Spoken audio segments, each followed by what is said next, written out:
Great. Thank you, everybody. Woo!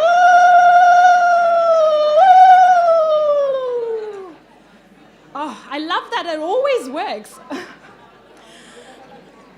Oh, do you know what got me very excited is to hear the energy that came in the room. Did you find out interesting things about people? Yes. You could definitely hear it and feel it.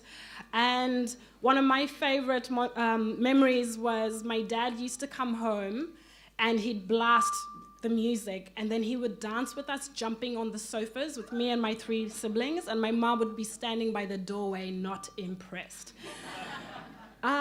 So the reason why I did that is because, it just reminds us what it was like to be young and playful and free. And that's what we want to try and spread out. And I think sometimes as grown-ups, we can forget how to do that.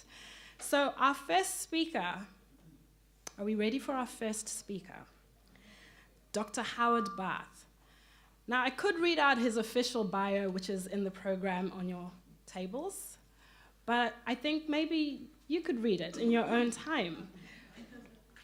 All I'll say is he's had a very long career working with children and young people in the child welfare and youth justice systems. But what he did tell me is that he grew up in India at one point. He used to play lots of games. He was actually struggling to tell me what games he could say. And he even said, no, that's a story for another time. But he loved cricket. So please welcome our first speaker, Dr. Howard Barth.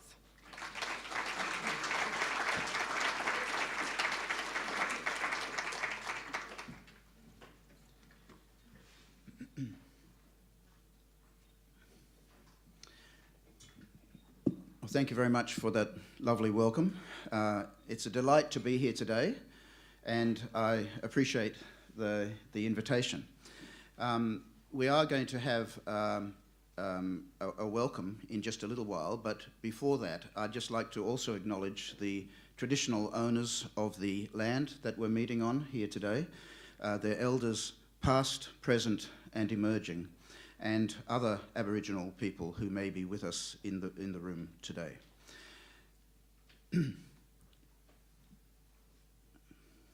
Isn't it remarkable how in little over a decade, trauma theory has emerged as the dominant theoretical framework in human services?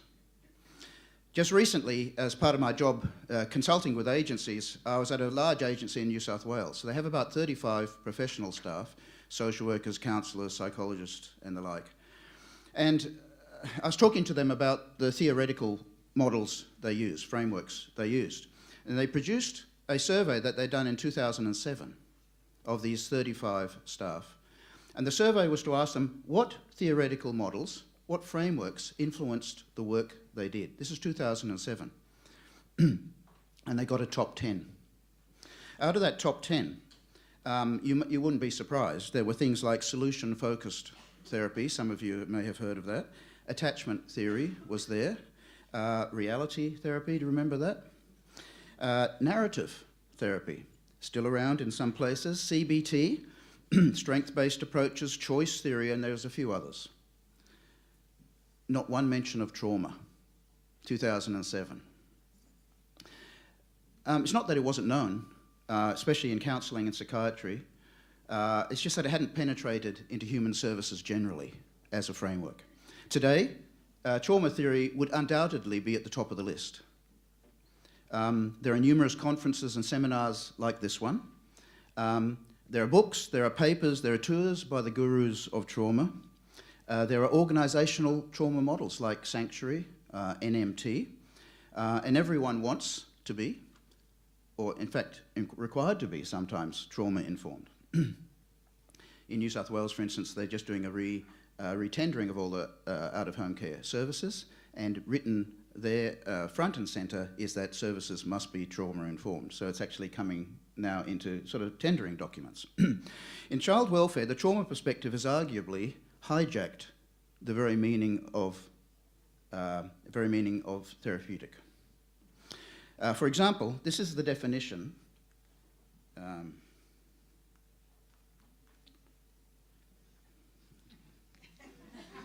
In theory, There we go. There, something's happening there. Okay, this is the definition of therapeutic in one of the most recent documents from New South Wales Department there.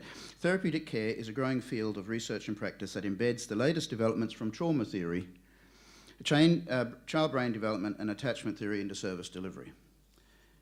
But what about all the other ways of being therapeutic, of supporting growth and healing?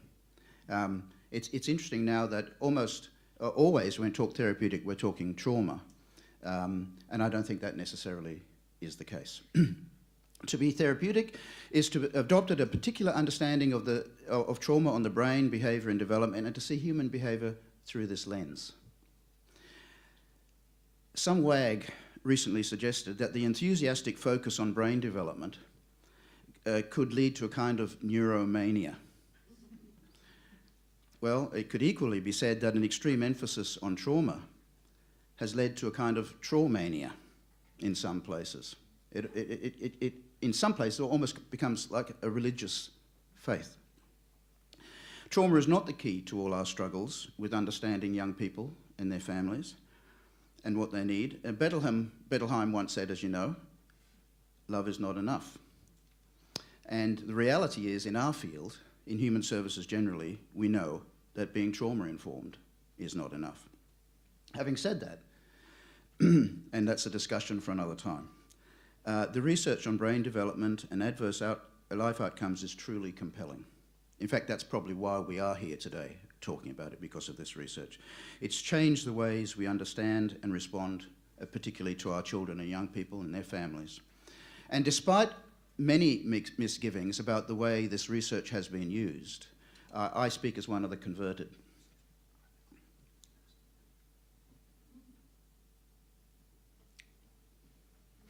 I accept the notion that trauma theory provides compelling explanatory perspective for many of the individual and societal ills, and the research supports this.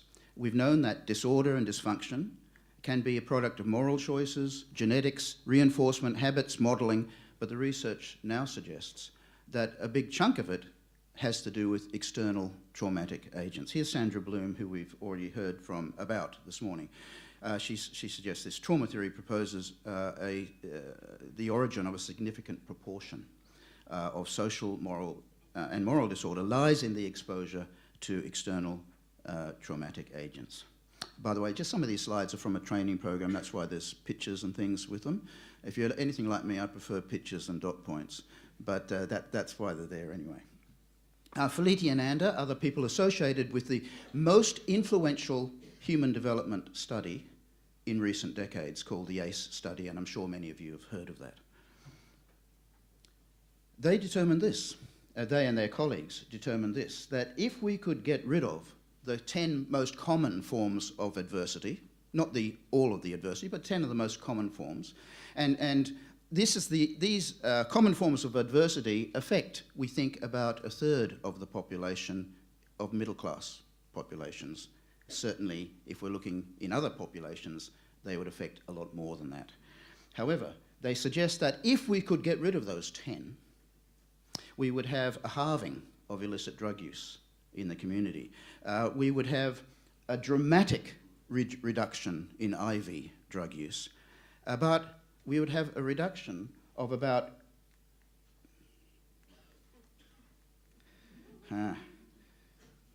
it's not cooperating. There we go. About a halving of current depression in the community. This is amongst adults, by the way, that have experienced childhood adversity. We would have nearly a 2/3 reduction in alcoholism, and we would have, again, an almost more than a 2/3 reduction. It'll come in a minute, I think. There we go. A reduction in suicide attempts. And then we can go on to the next slide. And so Felitti and Ander say this: these findings provide a credible basis for a whole new paradigm of human services, and I think that's why we are talking about it so much. And of course it's particularly relevant, isn't it, for the children that we're talking about, because by definition they have experienced cumulative disadvantages, adversities, sometimes traumas in their life. But beyond the unbridled enthusiasm in some quarters about trauma, there's another problem. when we look at the mountains of research on early adversity, brain development, the impacts of trauma, and the trauma-related therapies, it can be somewhat overwhelming. I try to keep up with this literature, but it's almost impossible. There's just so much coming out now. The sheer volume and complexity can give the impression that this is a field only for the select few, for the specialists, the qualified therapists, the highly experienced.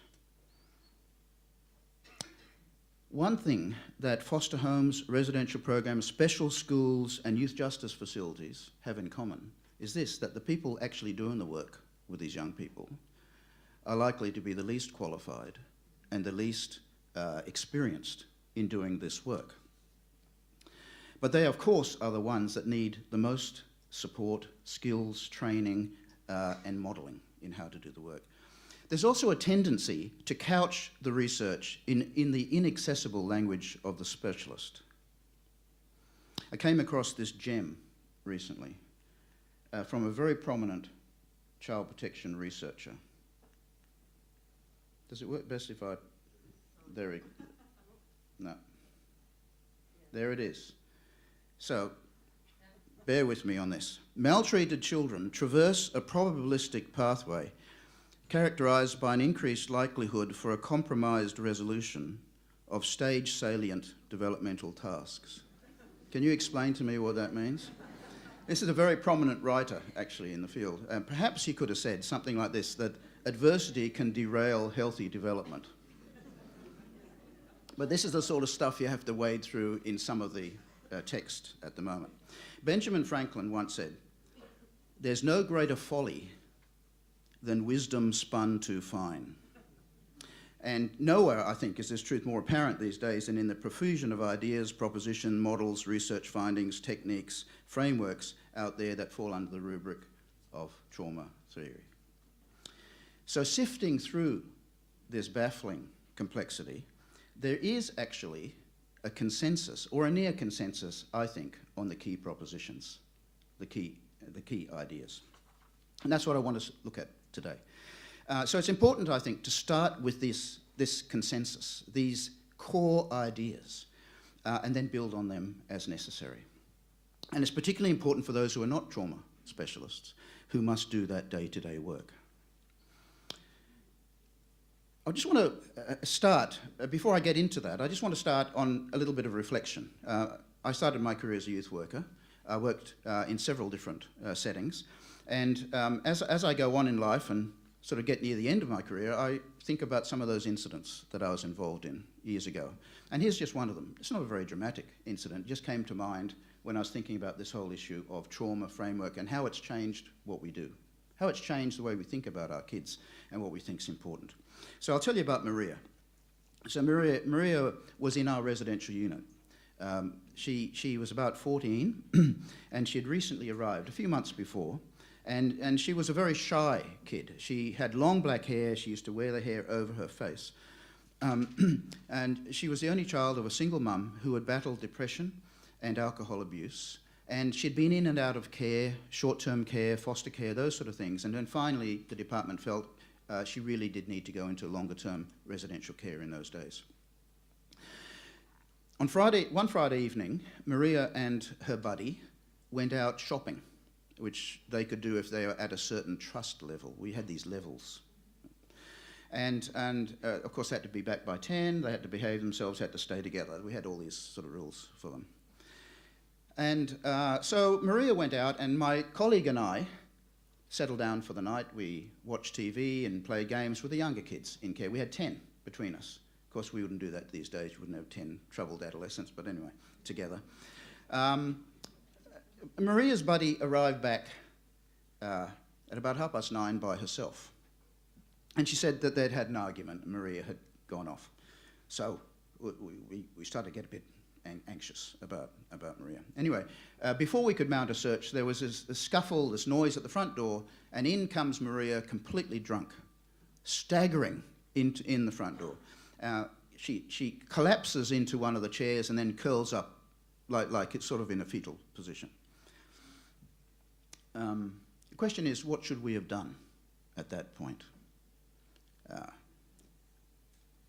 we were annoyed. She had broken the rules. We were a bit afraid for her. We had all these things going around. Well, I had these things going around. What could have happened to a drunk 14-year-old wandering around the streets? Well, I started to lecture her, because that's what you do. You know, how inconsiderate this behaviour was, and it wasn't good for her, it wasn't good for others. And then I let her know that she had lost 100 points on our system, and she had dropped a trust level. And of course she said, "I'm sorry, I've learnt my lesson and I'll be good from now on." So we cared about these kids, but the tools we were given were fairly behavioural tools in those days. Quasi-behavioural with points and levels, and I'm sure the older folks amongst us recognise what that's about. Many years ago, I have to say this, many years ago, this was in the 90s, I visited Perth at one stage, and I was working with an agency, and I asked that agency, I said, "Can I have a copy of your program?" Now, a program, of course, really tries to define, what do you do in care? You know, how do you understand the needs of these kids, and what do you do about it? And I remember that they gave me this document that entirely consisted of certain behaviours and demerit points that each of these behaviours would result in, and that there were certain privilege levels, and if they behaved themselves, they could get to that privilege level. So that was actually the entire program of that particular organisation, and that wasn't unusual in those days. We thought that our main role was to teach kids how they should behave, to help them prepare for the real world. This is the way the world works. The earning and loss of points and other reinforcers was a primary tool for doing that.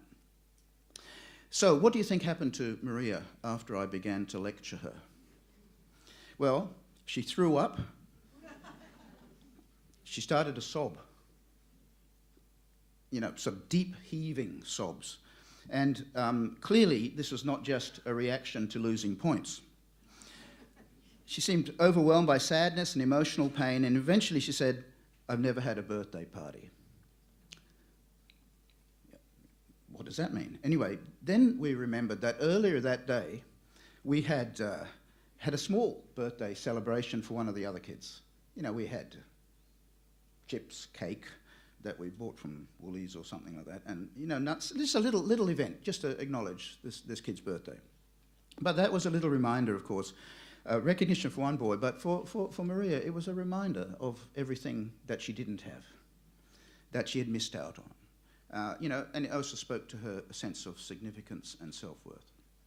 So how has the trauma framework changed the way we understand our kids and what we need to do from? So I'll return to Maria once or twice. For a start, it suggests to us that Maria's problem behaviours were not simply the result of bad choices. And her distress really wasn't caused by the pain of losing 100 points, along with the trust of carers, but by a deep sense of loss, unworthiness, alienation, a consuming shame. So she didn't know how, like many teenagers, how to communicate her thoughts and feelings, her inner world, in a healthy way, and we weren't primed really to be listening to that. We wanted to help her, but we weren't primed to be understanding her inner world. So what did she do? She turned to alcohol, the solution she probably had seen in play at home, as a way of coping with her inner stress. Another thing it teaches us, of course, that we've probably known longer than trauma theory, is that punishments and lectures almost never work in changing behaviour when that behaviour is rooted in emotional pain. And I'll return to that in a minute. Well, I didn't think like that at the time, none of us did. We just felt angry and let down and worried, fixated on the disobedience, and rule breaking, and worried about what she was doing to herself and where she was headed.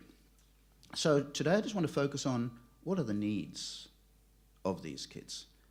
What are the core needs? Of course, I read a paper recently, I think it listed several hundred needs of kids in care. I don't think that helps us all that much. I want to just focus today on the core needs. How do these kids differ from kids that don't have these sort of traumatic backgrounds? Most children and young people from adequately functioning, good enough families don't struggle with traumagenic needs or trauma-related needs. Because by definition, they've had these needs addressed. Maslow called them deficit needs, do you remember? Because they're only apparent when there's a deficit. A deficit in the care or the protection. It is my belief the research tells us there are 3 core traumagenic needs. It's these needs that have to inform the design of our programs, the funding for them, the training we offer staff, the supervision, the modelling, everything we do to support and create healing environments for our kids.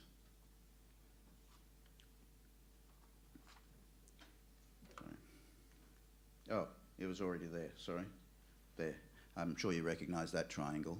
Anyone that's done Human Development 101 would know what that is. But I put it there for a reason, because if you look down the bottom there of Maslow's hierarchy, you'll see survival needs as being the most fundamental needs, and I think everyone basically agrees with that. We can't get by, we can't survive without those survival needs. Look what he says is the next need. Safety, the safety and stability. Sorry, I don't know. Yeah, the safety and stability of our young people. That's the platform for healthy growth. There's been a lot of research into the impacts of severe adversity and trauma on children. One of the most consistent findings from that research is about the inner lives of these children.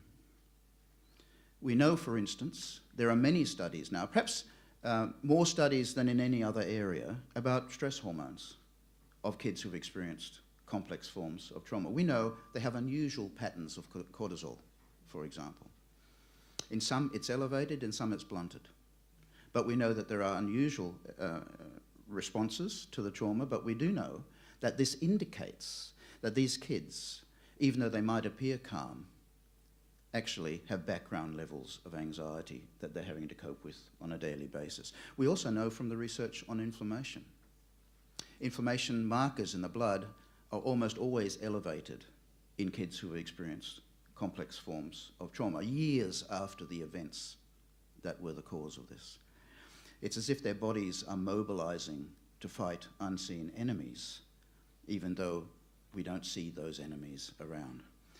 We know the research on brain functioning. We know the stuff about kindled amygdalas, that many of these kids, even though they're not currently under obvious stress, have threat detection systems that are in high alert, as if just around the corner something is going to be happening to them. This all tells us that these kids may be objectively safe, and we might think they're safe, but in fact they don't feel safe. Safety, therefore, becomes their central concern, as Maslow pointed out. If you've got one of these needs that is not being met, your central concern is meeting that need or adapting to that need. Their thinking and behaviour tends to be organised around feeling safe. Here's what Bruce Perry has to say about such children. He says these traumatised children reset their normal levels of arousal. Where there's no external threat, they're in a persistent state of alarm. And like I said, we know there's overwhelming evidence that that is the case. I've included in my talk today some some statements from graduates in the care system. These are young men and women who are now in college in the US. My collaborator and I, John Sita, have worked together. He is a kid that was formerly in care. He was formerly a kid in care, foster care, and 7 years in residential care in the US. And he's now a professor of social work. Remarkable story. And he has a group, what he calls the Sita Scholars, where they get together kids who were in care to run seminars, supportive camps and things like that to help them, particularly in their early years of study.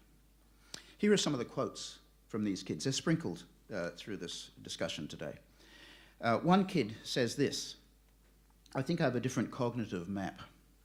Now, this kid probably is in Psych 101 or something like that, because that sort of terminology. She says, "I'm really on guard all the time. I have to watch out for other people's motives. I'm always on edge." She's putting into words the everyday experience of these kids, not the technical words that we get from the researchers. So their daily experience is not feeling safe. In contrast, here's what Bessel van der Kolk tells us about the importance of feeling safe. He says this: being able to feel safe is the single most, with other people, the single most important aspect of mental health. And if that's the case, how much energy and focus should we be putting into ensuring that our kids feel safe? It's not a radical idea. We must create physical and social environments where they can feel safe. I think, this is another a quote here from Greenwald, and I think virtually every writer would agree with this, that the traumatised young person's primary concern is safety. There are different facets to safety. Depending on what book you read, there's different sorts of safety. There's identity safety, there's spiritual safety. I'm just focusing just this morning just on these 4 key aspects of safety. We all know what physical safety is. So these kids should be in an environment where they know they're not going to be threatened physically, where they're going to be safe physically and sexually. What about emotional safety? It's harder to define and harder to grasp, but just as important. Here's one definition of emotional safety. Being emotional safe is knowing that your feelings, your thoughts, your wishes, your inner world is acknowledged, respected, and taken into account by the adult caregivers. We've never been very good at that. Mark Frader calls this the inside kid. It focuses on understanding and respecting inner lives, not just the outer behaviours of those kids. John Cedar, my co-author in the book that I've been working with him on for the last few years, he said this: he never felt emotionally safe in foster care. Interesting, isn't it? Because we just assume foster care is always going to be safer than residential care. For him, there were too many emotional demands. He didn't feel safe there because he felt pressured to become part of those families. And that the more comfortable he was with those families, the more he was betraying his own single mum. That's what he felt. And so he got his files, and he was looking through his old files, and they said things like aloof, non-engaging, aloof, that sort of thing. Affectionless, probably we'd call him these days. He was then moved from placement to placement. But he did find some safety and stability in residential care. Strange, isn't it? But that was long-term residential care, not really like the sort of residential care we have today. He said gradually he was able to connect with some of the youth workers. John Bowlby is often referred to as the father of attachment theory. Here's one of the things he said. The greatest gift, as you can read it there, that parents can give their children, permit them to express their feelings. Bowlby was very concerned about emotionally safe environments, not just physically safe, but places where kids could be, where they could let their hair down, where they could just be comfortable with their inner worlds. So when I think back on Maria, I think the environment we created for her was physically safe, but it wasn't emotionally safe. She was struggling with a deep sense of loss and shame and being different and not worthy. Yet all we could do is try and fix her behaviour by punishing her and lecturing her. It didn't occur to us that being emotionally safe was a primary need. And I think this is one of the things that the trauma framework has really helped clarify for us. Relational safety. What's the most common phrase that you hear in residential care from kids? Most common phrase. I can tell you what it is because I've been around many years in residential care. It's who's on next? Or variants of that sort. Most kids in foster care or at home don't have to get themselves psychologically prepared for the next caregiver that's going to come along. What they should expect, how they should adjust, whether they need to feel anxious or can relax. Then think about cyber safety. It worries me. I've got I've got one kid is still a teenager. Through the medium of apps and mobile phones, the bullying, the social stresses of the playground can now intrude into the private spaces in the homes. It's almost like there's no escape for some of these kids. And I know, for instance, in care settings, we're dealing with that more and more. How can we keep our kids safe from cyberbullying, cyber threats, actually in our homes? So this issue of relational safety is a very live one for us in our care settings. And of course, cultural safety. Do our young people from minority groups particularly but not exclusively our Aboriginal young people, feel at home in the environments we can create for them? Do they interact with positive role models from their own cultural backgrounds? Do they feel accepted and respected in those environments? I think that's a very important issue to consider. The failures of our child protection system in ensuring safety are the fodder of the news services. But it doesn't involve just child protection. It's the courts, the police, child protection, schools, churches, NGOs. We all obviously have a role in whether our kids are safe or not. You would have seen those horrific stories from Tennant Creek. I presume you would have seen them, about child protection. Again, unable to keep kids safe. And there's many stories, I'm sure, similar here in the Northern Territory. And then there are attempts to keep safe kids who are already removed from their homes, to keep them safe for safety reasons. We can't always guarantee their safety, even in the care alternatives we set up for them, as the Royal Commission has quite graphically pointed out. Here's a summary, for instance, about what they said about residential care. This is a document from the Royal Commission. They interviewed quite a bunch of kids that were in residential care. Here's what they said. Here's what the summary actually, I've just got a couple of bits of it. Most children and young people reported they were not safe and did not feel safe in residential care. Now, I don't think that involved Western Australia. It might have, but it certainly, I suspect some of the same themes are important here. Due to the chaotic and unstable nature of residential care, the constant churn of adults and children and young people through a facility, and the pervasive risks that were present, most of the participants did not characterise residential care as being a safe place. This is what we're creating for our young people whose primary need is to feel safe. Most talked about bullying, harassment and violence as ongoing issues. They often felt they were solely responsible for preventing these issues themselves. I think that's a tragedy, that when we're trying to rescue kids from unsafe environments, we struggle so much in creating safe alternatives for them. Then, of course, there's all that documentation about what's going wrong in youth justice facilities. I'm particularly familiar with the Northern Territory situation, so I'll just focus on that for a second. The most troubled young people are the ones that are most likely to be re-traumatised in those care settings.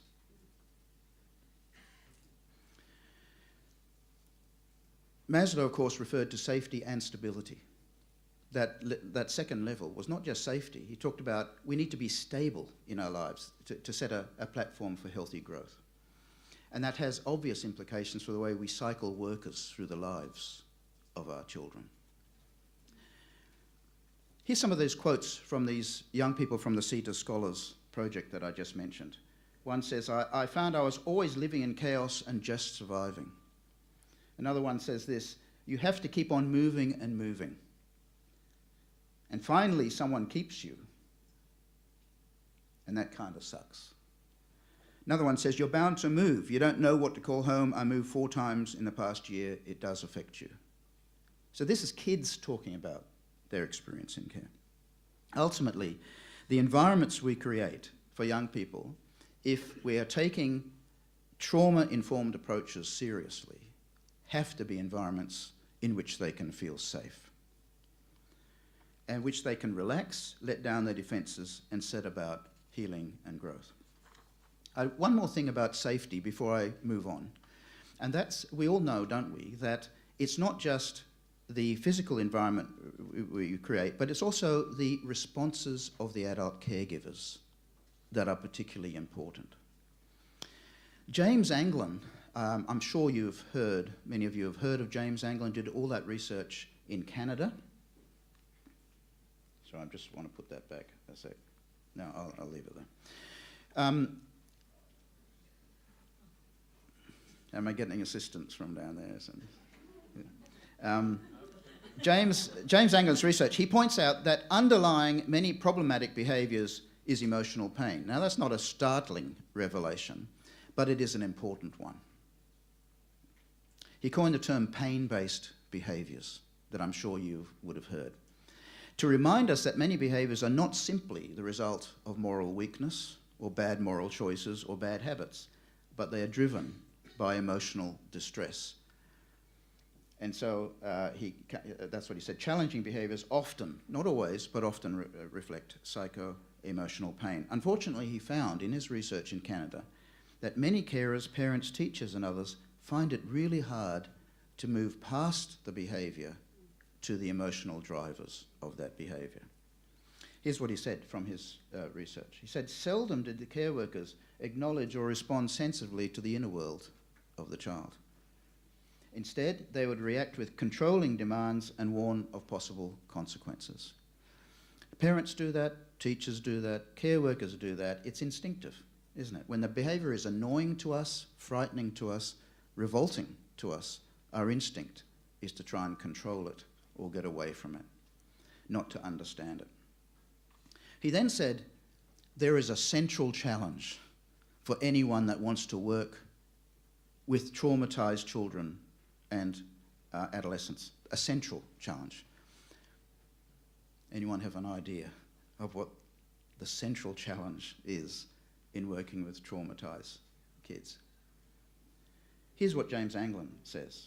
He says, it's dealing with primary pain without unnecessarily inflicting secondary pain through punitive or controlling reactions. It's an interesting take. That's what he says. We've actually got to learn to manage that if we're going to create safe environments for our kids. We've got to find those strength-based responses and not just look at applying a pain-based response as a way of dealing with it. Because if we don't, we are actually creating unsafe environments for the kids.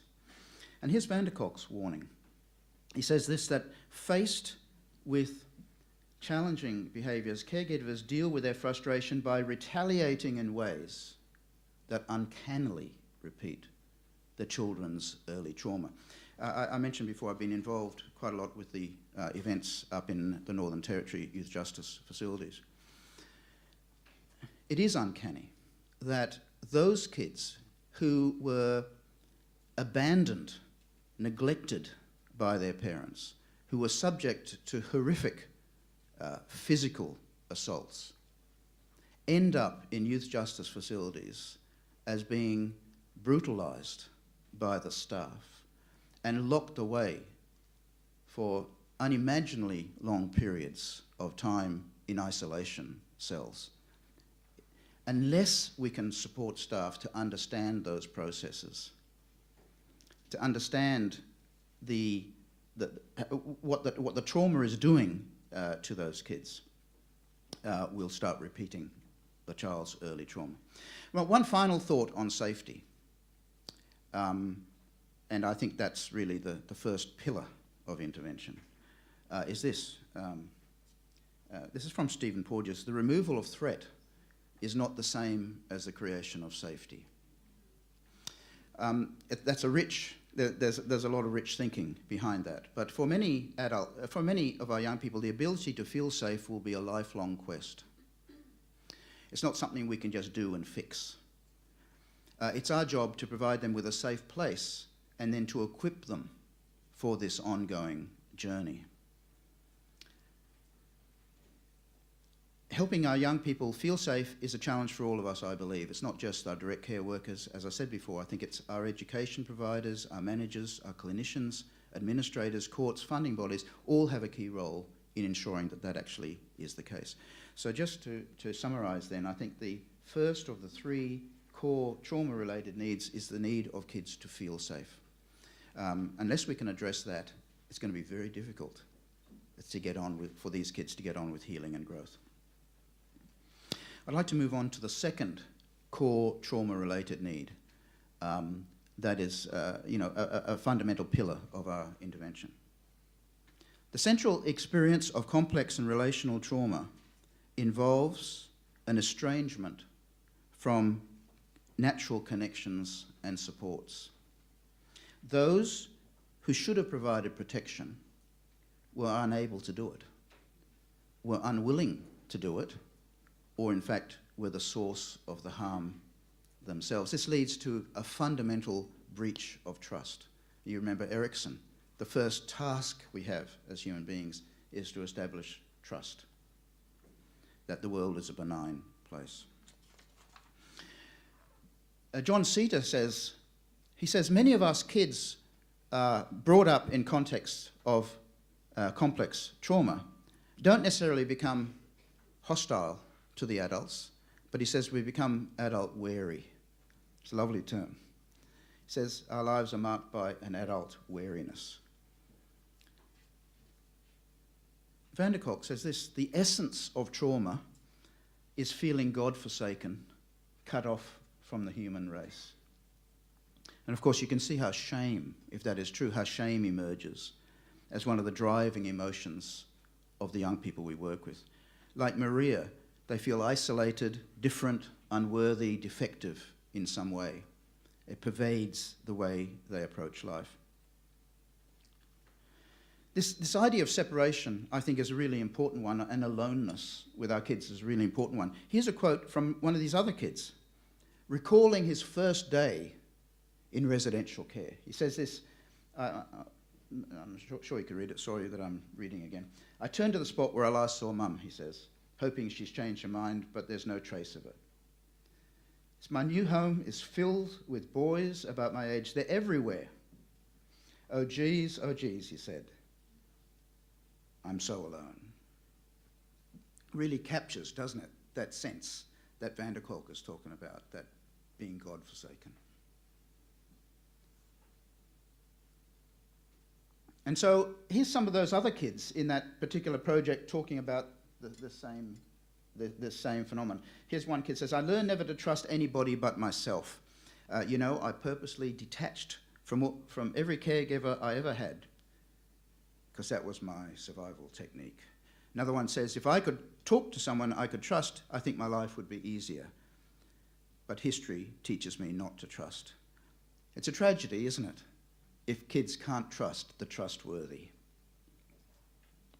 But the research is clear that resilience, the capacity to get on with life despite severe adversity, is built on being able to trust and develop supportive connections.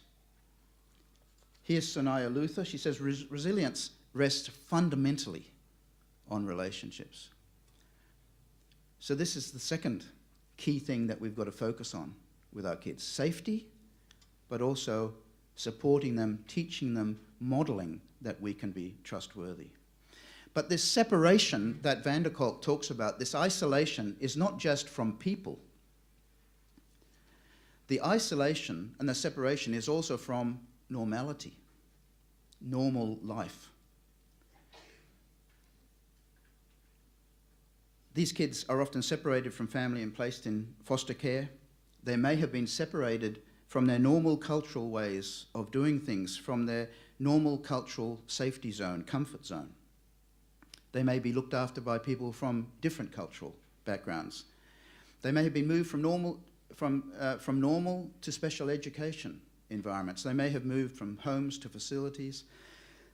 One foster mother said to me the other day, my kid hates it, my foster child hates it when he gets a visit from a case manager.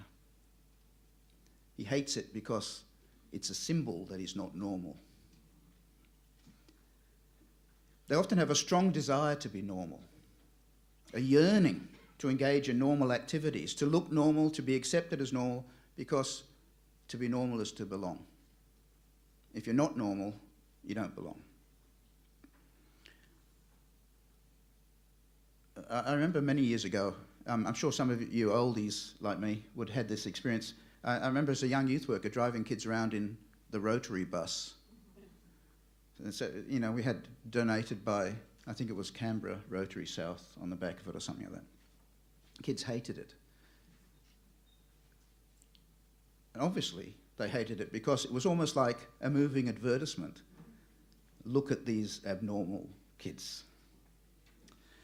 Now, John, my co-author, spent many years, as I said, in care as a young person. He said one day his caseworker came to him and said, John, you're getting unfit and you need to meet people. And so I think you should join a sporting team in the community. And so he enrolled John in a basketball competition in the local community. And John loved basketball and was very good at it. In fact, he ended up getting a scholarship to college in the US because he was so good at it. You would know how important that is in the US. Anyway, he was very good at it, and then one day his caseworker was talking to his caseworker, and his caseworker was talking about how good it was because he had got fit. John reflects that it was very good for him, but not because he got fit. John, reflecting on that experience, says, it was really good for me because for the first time in my life, I was not John the orphan. I was not John the kid to feel sorry for, but I was John, the member of a basketball team, a normal member of the community. Now, this quest for normality came up in James Anglin's research. When he was talking to kids in care, the first thing they talked about was emotional pain. The second thing was, I want to be normal. I want to be re-engaged in life as a normal person. And he incorporated that into the title of his very influential book. Here's a couple of other kids. Once I began to realize what normal people do and compare myself to them, I learned to lie to myself and others about who I was.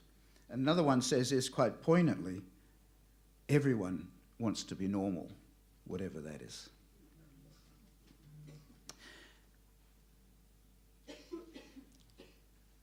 Now, just last year, I met with a friend who's a psychiatrist, a child and adolescent psychiatrist, and we were having breakfast together, and she was nearing the end of her career, and she was, we were sort of just going over all the trends in psychiatry with young people, the diagnostic trends, the medication and things like that. And she was getting a little bit, obviously, reflective and, sort of, not depressed is too strong a word, but, a bit flat about whether anything that she'd done had really made a difference. Anyway, at one point she brightened up and said, there's one thing that always makes a difference with teenage kids. So I was all ears. What is this thing? And she said, it's when I can assure them that they're normal. That what happened may not have been normal, but they have had normal reactions to that. It was interesting, isn't it? That assurance of being part of the human race was life-giving to these kids. Now, I had a little video next. Do we think we've got the sound?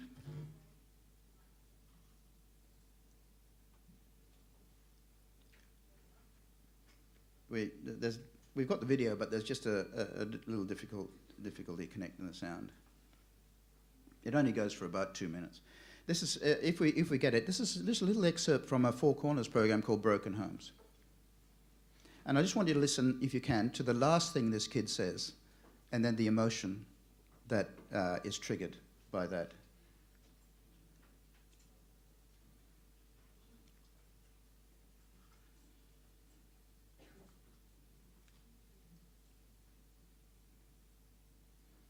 Shall I just move on from that, or?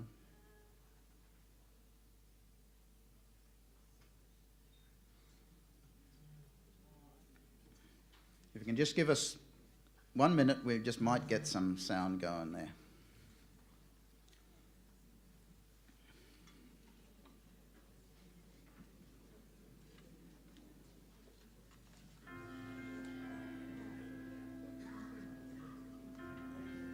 Oh, lovely.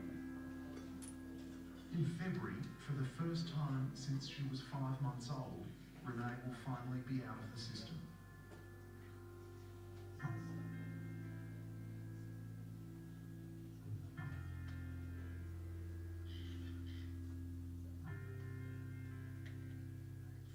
Until I'm 18, so that's when I have to leave Resi Care because they don't let over 18 stay there. And I'm nervous but excited at the same time. What's exciting about it? I get to do things on my own, like I get to be an individual. Instead of always having people around in the house. Younger kids, older kids, carers, 24/7. I'm excited to actually just have a house on my own. Be able to have friends come over when I feel like it. be a normal kid. Sorry.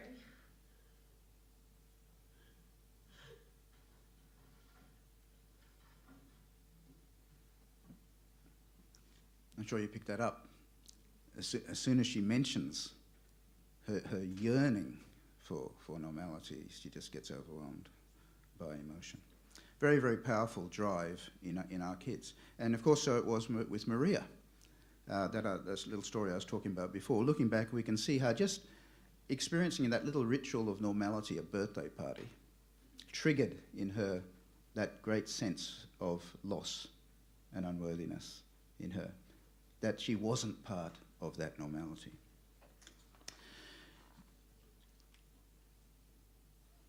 I don't have time today to explore the ways we can connect. We can help these kids connect. There are books full of this stuff. And I know that some of the speakers today will be talking about some of those issues. Bruce Perry, many of you would have heard of Bruce Perry, again, one of the gurus in this field. He says this, that the more healthy relationships a person has, the more likely they'll be to recover from trauma and thrive, and that relationships are the agents of change. As a psychologist, I wonder why we still have such a focus on techniques, on the things that we must do to the people we're working with, especially the young people, when it is clear that what's fundamentally important is the nature of our connections and the trust that those young people have in us. I spent many years, 9 years altogether at uni, and just reflecting, only a very, very small part of that had to do with connections. That was, counselling 101 or whatever it was, but that's all.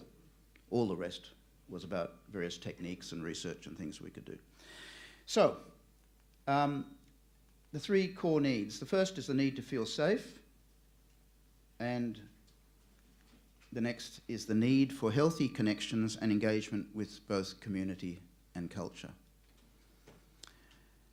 I just want to move on finally to the third core need. If we can build our interventions around these three core needs, I think we can truly then say we are becoming trauma-informed. The research tells us that exposure to complex developmental types of trauma can have profound impacts in many areas of development. There are many people that write about that these days. So here's Cook and her colleagues say trauma affects attachment, social skills, physical health, emotions and impulses, behaviours generally, thinking skills, self-concept, the shame and guilt, and hopes for the future. Those are just some of the developmental domains that the research tells us these kids are probably going to struggle with. Not all, there's individual differences. Interestingly, there's one of those that stands out from the pack. Not that it's necessarily more serious, but it's more ubiquitous. Virtually everyone that has struggled with trauma will experience this. And all of us will need skills for how to deal with it. I wonder which one it is you think stands out from the pack in some way of those different developmental domains. Some have called it the most common response. Another one calls it the most significant outcome. Can we move on? Yeah. Okay, so here is Alan Shaw.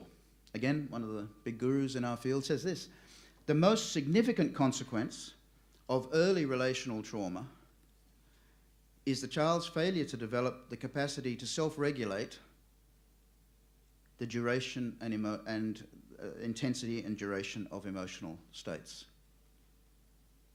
Isn't that interesting? If that is true, how much energy should we be putting into supporting our kids, managing their emotion? Van der Kolk adds to that, and I think Van der Kolk's definition response is actually a little bit more accurate. He says this: at the core of traumatic stress is a breakdown in the capacity to regulate internal states. Emotions are the ones we most often talk about, but they're not the only internal states. There are sensations, there are intrusive thoughts, there are impulses, this internal turbulence that many of our kids struggle with on a day-to-day basis. A little bit of frustration explodes into rage. A little bit of anxiety morphs into a panic. Disappointment becomes desolation. A fragile sense of self-worth becomes an enveloping and pervasive sense of shame. Feelings of loss, shame, and despair threaten to overwhelm. Moods swing from high to low, failing to reach a stable equilibrium. And we know that trauma is not the only cause of this, but it's an important cause. And it's one we can potentially do something about and help to understand. In his new book on therapy, or in his most recent book on therapy, Louis Cozzolino tells us that the traumatized child is drowning in a sea of fragmented and overwhelming emotions, sensations, and frightening thoughts. Those are the internal states. Not just the emotions, but sensations and thoughts, but we could add to that impulses and nightmares and things like that. The things that happen privately, the inner world of the child. You know, really our society struggles with this, doesn't it? At a community level, our hospitals, mental health centres and our jails are filled with people that really struggle with their internal states. The obsessive thinking, the emotions going out of control, the impulsive behaviours. We see it in the news on a daily basis. The family violence incidents, the road rage, the assaults on children. And that's one reason why Van der Kolk has said a couple of times that early relational trauma is the greatest public health challenge we face in Western communities today.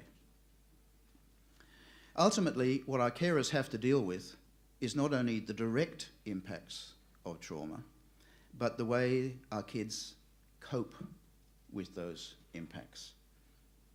And so Sandra Bloom again, many people have said a similar thing, but she puts it this way: the things we call symptoms or behavioural problems are the best solutions.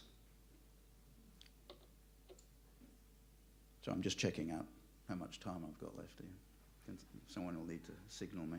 Best solutions clients have been able to come up with to help them manage unendurable feelings. Whatever they're doing, it is, or at least it was, a useful coping skill that over time with overuse may have become maladaptive and then become a habit. Some coping strategies are useful and helpful. The radar for danger, for instance, that some of our kids might have. The ability to be self-reliant. There are strengths that our kids have in coping with this inner turbulence. But the problem is we know that many coping strategies are maladaptive in the long run. They don't help the young person, nor do they help the future, nor are they positive in terms of the future. So this is a long quote, and I apologise that it's so long, but this is Felitti again. Felitti and Ander. From the ACE study, many of the most intractable public health problems we struggle with in our community are the result of compensatory behaviours. Read coping strategies there, such as smoking, overeating, alcohol and drug use, which provide immediate but partial relief for the emotional problems caused by traumatic childhoods.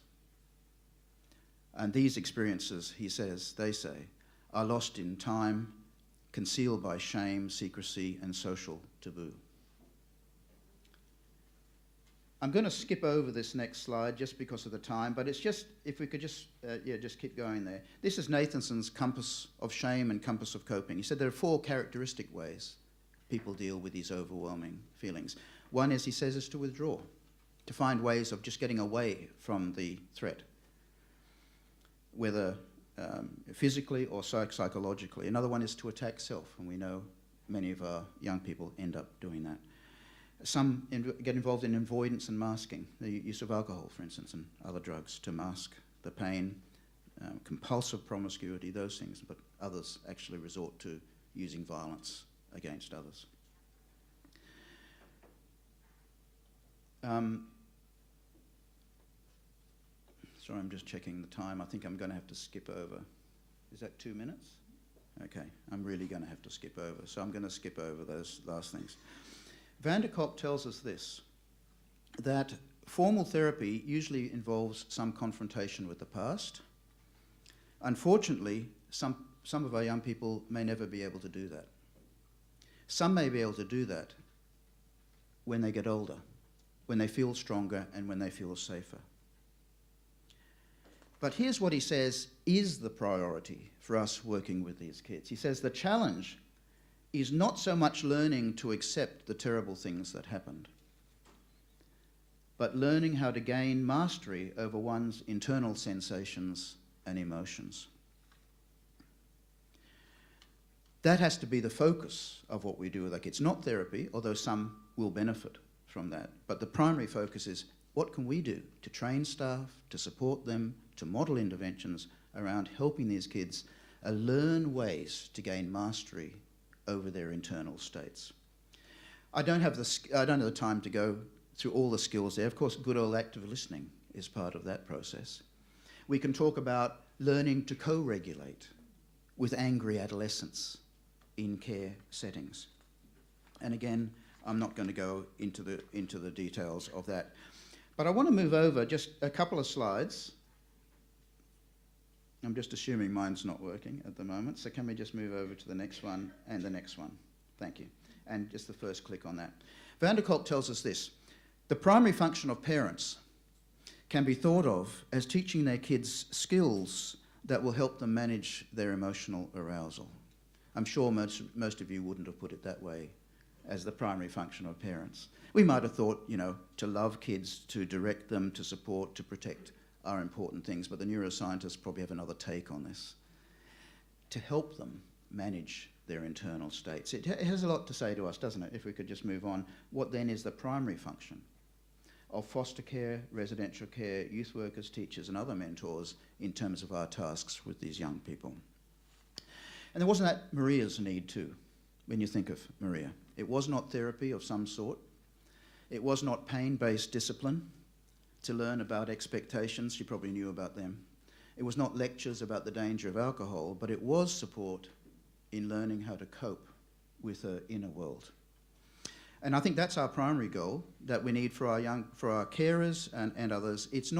Our job is not primarily to control behaviours, but actually to teach young people how they can how they can manage their internal states in a healthy way.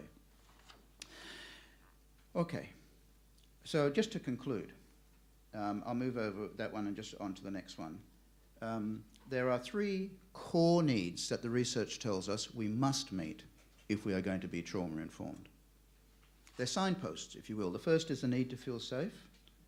Then there's a need for healthy connections, and we can move on, and engagement with community and culture. And the third one is the need for adaptive coping strategies for managing turbulent thoughts and emotions. There are many other needs, and some needs are specific to individuals, about developmental problems or mental health problems, for instance.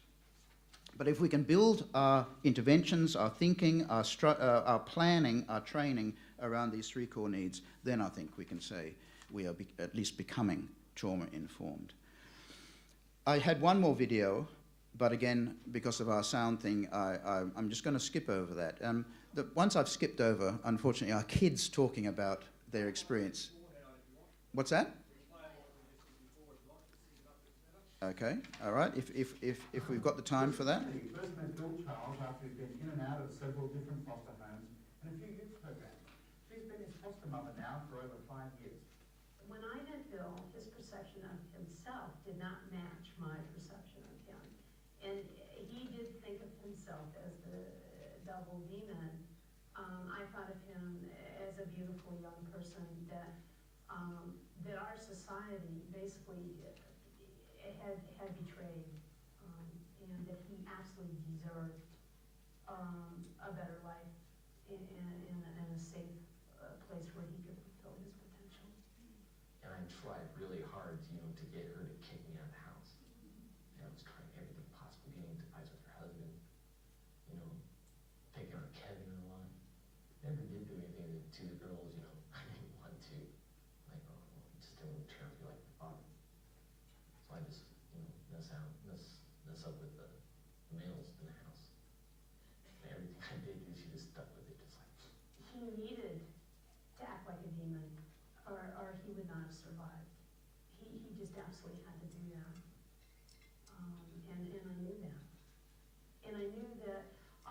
given a chance, he would no longer have to act like a demon.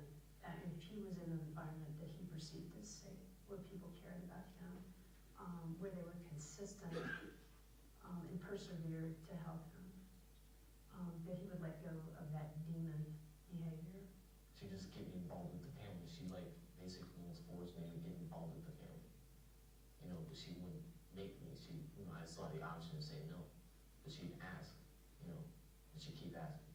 And I was like, all right, I'll do it. And then, so after a year, man, I just started trusting her more. Just got used to her. I just got really used to her. I started liking her more and more. And then started trusting her more. And I say within a year, I was like really changed. Wasn't fighting as much. I wasn't yelling as much, you know, towards anybody in the house as much. There was not a time where I said, I thought this is impossible. There were times where I thought, oh wow, this is hard for us to get close. And that we were able to achieve it has been just absolutely wonderful.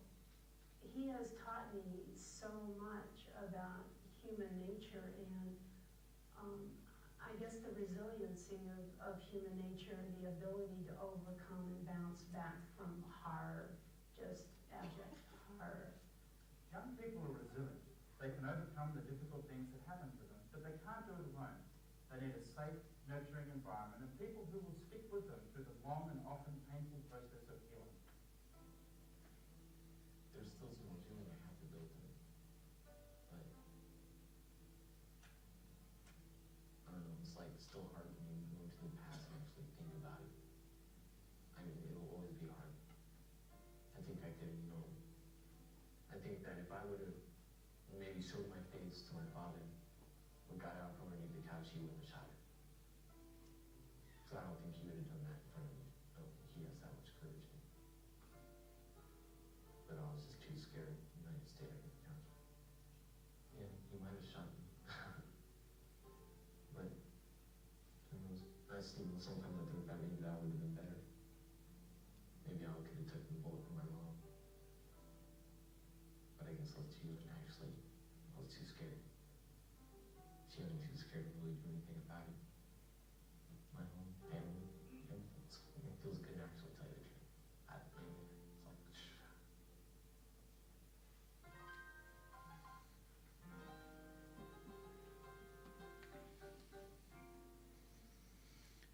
Thanks. So the one we just skipped over, unfortunately, was Bill talking about his inner struggles and the sort of behaviours that he resorted to try and cope with that. You would have picked up just a little bit of that, but you also, I hope, picked up there that what made the difference was finding a place where he felt safe, where he could learn to trust.